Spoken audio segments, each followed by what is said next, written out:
When hiking the Te Araroa on New Zealand's South Island, hikers plan their days walking around stopping points, places near water and safe from the elements. Sure, you can camp if you want, and can find a flat spot in this wild, mountainous landscape. But most hikers, or trampers as they're called by Kiwis, plan to stop in a hut. Kiwi girl, Heaps. I met Heaps, yeah. I'm actually going to try and meet up with her in Christchurch when I'm done. Hut culture is not entirely unique to New Zealand. In the Alps, for instance, you can stay in a refuge and not bother carrying a tent. Even New Hampshire's White Mountains has a series of huts moderately spaced along the alpine terrain. But in New Zealand, there are 1,400 huts scattered over a country with a smaller population than the state of Minnesota. And their value is deeply embedded in Kiwi culture. Huts started in the late 19th century as simple structures with a simple purpose: to shelter from the storm.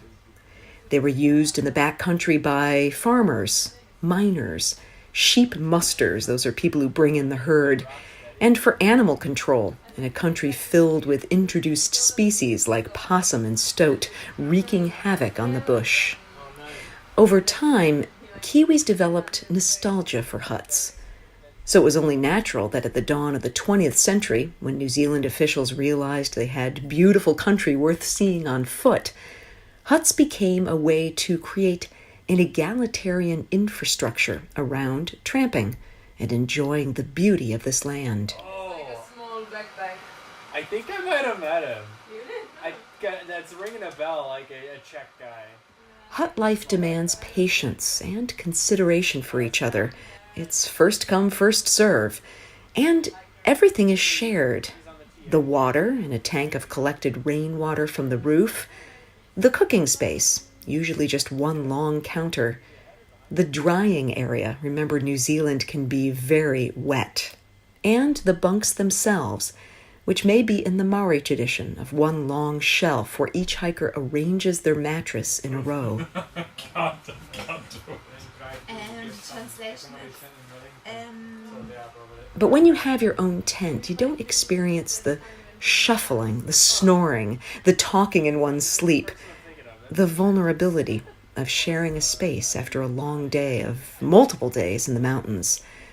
Most of us are dirty, even if we jumped in the water hole. Our clothes smell. We're famished and we eat with our mouths open.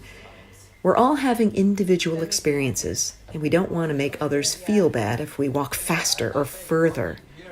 The hut equalizes, and it brings us together. When the weather is poor and we have to strategize as a team, or when we just need to know what's ahead from someone going in the opposite direction. Yeah, at least I was with you. Yeah. You can say, okay, I stayed there with and believe me, it was so crazy, we must go out and the weather was so bad.